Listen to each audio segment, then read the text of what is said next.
ហើយខ្ញុំចាំម្ដងពេលយុទ្ធនាការឃោសនាបោះឆ្នោតឆ្នាំ2013ខ្ញុំបើកឡានពីយប់រត់ពីត្បូងឃ្មុំទៅកងមាសកាត់ផ្លូវស្ងាត់មួយឡានពី3ឡានទេហើយផ្លូវហ្នឹងកំពុងតែធ្វើយើងពងាកហើយវាអត់ទាន់ចាក់កស៊ូអញ្ចឹងល្អិលធ្លាក់គ្នាយើងប្រហែលនេះអត់មានឧបករណ៍ទាញពូម្នាក់ចេញពីភូមិមក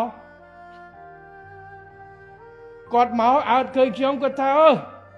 អើដល់មុនមិនហេតុគាត់រត់បាត់ខ្ញុំថាចាំមិនទេម៉ែអើយប្រហែល10នាទីក្រោយប្រជាជនមកភូមិចេញមកជួយរុញឡានពេលហ្នឹងដែលខ្ញុំបានថាអំពើល្អយើងមានការការពារនិងជួយពីប្រជាជនទៅធ្វើកិច្ចការងារនេះលោកគ្រូអ្នកគ្រូធ្វើការងារល្អជួយបង្រៀនកូនបានឲ្យប្រជាពលរដ្ឋគាត់នឹងស្រឡាញ់ហើយគាត់រត់ចេញទៅក្នុងគាត់បាត់ពេលយប់ប្រហែលម៉ោង10គាត់ចេញមកវិញមកភូមិគាត់ថាតោះទៅជួយឯកឧត្តមហ៊ុនមិនហេតុនាំមករុញឡានគាត់ទាញអាខ្សែពួរគាត់មកផងខ្ញុំពេលនោះរំភើបមែនតើ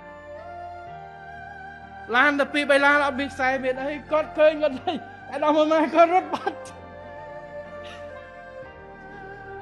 គាត់ទៅរត់ហៅគ្នាមកភូមិហើយដល់ពេលឡានចេញគាត់ចេញមកគាត់ឈរ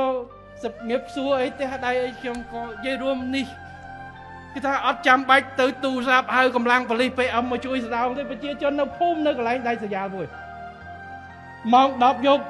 គាត់មានជំរើសពីរគាត់ឈរមើលបន់ថាទៅមិនបាច់ទេឲ្យវាផុងតែគាត់ជ្រើសរើសរត់ទៅហៅគ្នាហើយបើប្រជាជននៅភូមិគាត់មិនស្រឡាញ់គាត់ថាទៅអាចជួយតែមកភូមិចេញមកនាំគ្នាស្រោដៃគ្នាជួយរុញជួយអស់